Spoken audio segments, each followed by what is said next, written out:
Hello everybody, welcome to my channel Chapter Chat and my name is Pushpanjali. Today we'll read a poem The Mirror by Sylvia Plath. So Sylvia Plath was an American poet, novelist and a short story writer, and she was born on 27th October 1932 and she died on 11th February 1963. Her famous works include The Bell Jar and The Ariel, and she was a very good short story writer. And this particular poem, The Mirror, it was written in 1961. This is an 18 lines poem and the theme is aging. So let's start the poem. I am silver and exact. I have no preconception. So who is telling this? ये कौन बोल रहा है? The mirror is telling. The mirror is telling I am silver and exact means the color of the mirror is silver and exact मतलब mirror जो उसके सामने जो चीज़ आती है वो वही दिखाता है, वो कुछ और नहीं दिखाता. I have no preconception. I have no preconception का मतलब है मिरर जो है वो अपना कोई भी प्रीकंसेप्शन या उसके कोई ओपिनियंस नहीं देता है. जो उसके सामने जो चीज़ या जो ह्यूमन बीइंग उसके सामने जैसे आता है वो उसका रियल इमेज उसको दिखाता है. Whatever I see, I swallow immediately. Means the mirror is trying to say here कि उसको जो भी उसके सामने आता है, उसके सामने जो भी आता है वो उसको swallow कर लेता है. Just as it is, unmisted by love or dislike. Just as it is, mirror के सामने जो भी जैसे आता है वो कोई बायस नहीं है, वो कोई जजमेंट नहीं देता, वो उसके सामने जो चीज़ जैसे आती है वो एग्जैक्ट वही चीज़ दिखाता है. उसमें लाइक डिसलाइक कोई करे चाहे ना करे, the mirror shows the exact thing. वो कुछ भी उसमें एड ऑन नहीं करता है. It shows the real picture. I am not cruel, only truthful. So the mirror is telling कि मैं क्रूअल नहीं हूँ, I am only truthful. I am truth. लोगों को अच्छा लगे या बुरा लगे, I show them the true picture. उसमें कोई मिलावटी नहीं है, कुछ भी नहीं है. The eye of the little God, four corners. So the eye of the little God means भगवान के सच के तरह. भगवान कभी झूठ नहीं बोलते. God only tell the truth. तो यहाँ मिरर भी भगवान के सच के तरह है. कोई भी झूठ नहीं बोलता, सिर्फ सच दिखाता है. फोर कॉर्नर्ड मीन्स जो मिरर है उसका वो एक स्क्वायर शेप्ड का मिरर है या रेक्टेंगल शेप का मिरर है और उसके 4 कॉर्नर्स हैं. 4 cornered. Most of the time I meditate on the opposite wall. So most of the time the mirror is standing on the wall. I am standing on the wall. It is pink with speckles. I have looked at it so far. So ये जो mirror है ये बोल रहा है कि उसके सामने एक पिंक कलर की वॉल है. And it thinks of the opposite wall. और जो ये मिरर है उसके सामने जो एक ऑपोजिट साइड में एक वॉल है उसके बारे में वो देखता रहता है और सोचता रहता है. It is pink with speckles means stains हैं, उसमें कुछ थोड़े से स्टेन्स हैं. I have looked it so long और वो उसी को देखता रहता है. I think it is part of my heart but it flickers. तो वो बोल रहा है, मिरर बोल रहा है कि अब वो इतने दिनों से उसको देख रहा है as if it is a part of his heart. वो उसका पार्ट बन चुका है. Faces and darkness separate us over and over.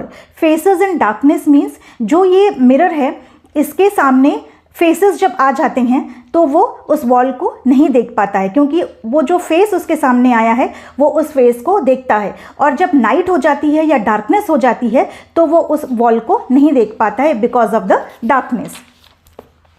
So the next stanza now. Now I am a lake. So now the mirror is telling now I am a lake. वो अब ये mirror क्या बन चुका है? ये एक लेक बन चुका है. A woman bends over me. तो अब now the mirror is telling कि अब मैं एक लेक बन चुका हूँ और जो एक विमेन है वो मेरे तरफ झुक रही है. और क्या कर रही है? Searching my reaches for what she really is. तो जो विमेन जो झुक रही है मिरर के आगे, she is searching for her identity. वो मिरर जो है, मिरर के आगे जो विमेन है वो उसकी आइडेंटिटी ढूंढ रही है. Then she turns to those liars the candles और द मून. तो यहाँ पे जो मिरर बोल रहा है कि वो विमेन आती है मेरे मिरर में, उसका चेहरा देखती है पर किसी रीज़न की वजह से वो खुश नहीं होती है. मिरर में उसका चेहरा देख के वो फॉर एनी रीज़न वो खुश नहीं होती है. और then she turns to those liars. और ये लायर्स कौन है? मिरर कह रहा है कि मुझ में वो अपना चेहरा देखती है, मुझसे सेटिस्फाइड नहीं होती है और वो दूसरों के पास चली जाती है, लायर्स के पास चली जाती है। और ये लायर्स कौन है? द कैंडल्स और द मून। तो यहाँ पे लायर्स हैं द कैंडल्स और the moon. When she is not satisfied with me, she goes to candles and moon।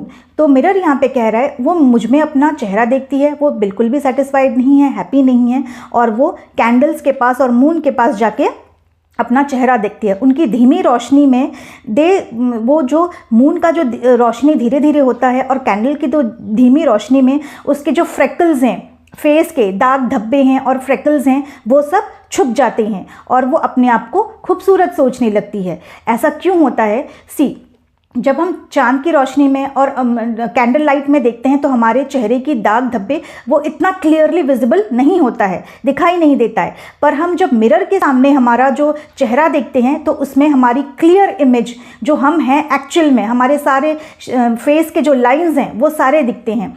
जो ये विमेन है तो वो मिरर में अपना चेहरा और वो फ्रिकल्स और लाइंस देख के वो बहुत सैड हो जाती है और अपने आप को वो झूठी तसल्ली देना चाहती है कि मैं अभी भी बहुत खूबसूरत हूँ। इसीलिए वो मून के पास जाके देखती है और कैंडल्स के पास जाके देखती है अपना चेहरा।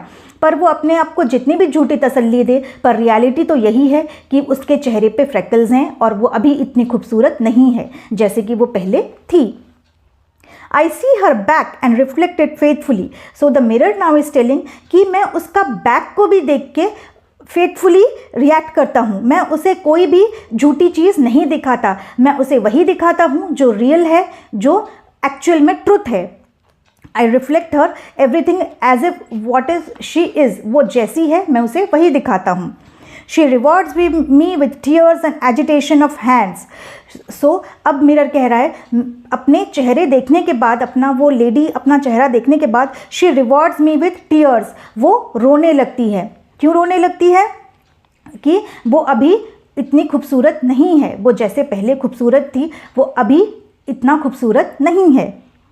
I am important to her, she comes and goes। I am important to her means वो मिरर चाहे उसको रियलिटी ना दिखाए, but the mirror is important for the women। वो मिरर उसके लिए बहुत इंपॉर्टेंट है क्योंकि मिरर में उसको वो जाके रोज़ उसको उस मिरर के सामने उसका चेहरा देखना है। Each morning it is her face that replaces the darkness। यहाँ पे डार्कनेस का मतलब है जब नाइट ख़त्म हो जाता है, जब एवरी मॉर्निंग, जब रात को जब डार्कनेस ख़त्म हो जाती है, every morning the lady she goes in front of the mirror और वो अपना चेहरा वहाँ पे देखती है। वो रोज़ रात को जब डार्कनेस ख़त्म हो जाती है, सुबह उठ के मीन्स वो लेडी जाती है और अपना चेहरा मिरर में देखती है। In me she has drowned as a young girl and in me an old women.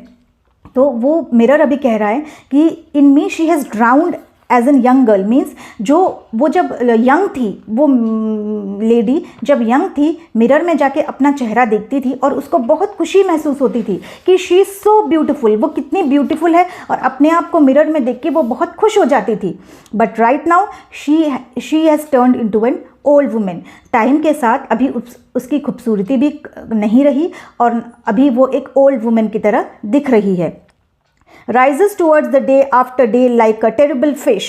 so यहाँ पे rises day after day means जैसे झीलों में, लेक में जैसे मछलियाँ फुदकती रहती हैं, वहाँ पे स्विम करती हैं, खेलती हैं, वैसे ही उन मछलियों की तरह अब ये ओल्ड लेडी भी जो है ये एक टेरिबल फिश की तरह हो गई है। वो छटपटा रही है कि उसकी खूबसूरती चली गई है, अभी वो खूबसूरत नहीं है, उसको उसी का वही खूबसूरत चेहरा अभी फिर से चाहिए। But that is not possible क्योंकि टाइम के साथ वो जैसे ही एज होगी, उसकी एज जैसे जैसे आगे बढ़ती जाएगी वो उतनी खूबसूरत नहीं लगेगी और अभी वो इसीलिए एक टेरिबल फिश की तरह वो छटपटा रही है और उसको उसकी खूबसूरती वापस चाहिए। But that is not possible और वो जैसी थी अब वो वैसी नहीं हो सकती। So this is the end of the poem and the basic theme of the poem is transformation of as.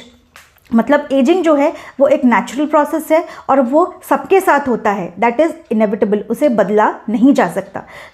सब एक हम जब कोई बेबी बॉर्न होता है तो वो छोटा होता है और ग्रेजुअली वो धीरे धीरे उसकी एज बढ़ती है और फिर वो एक बूढ़ा हो जाता है। तो एग्जैक्टली ऐसे ही बट दिस लेडी यहाँ पे वो ये चीज़ को एक्सेप्ट नहीं करना चाहती कि वो बूढ़ी हो रही है और इसी चीज़ के वजह से वो बहुत दुखी है और वो छटपटा रही है कि उसकी जो खूबसूरती थी, जो यूथ में उसकी खूबसूरती थी, वो उसे अभी फिर से वापस चाहिए।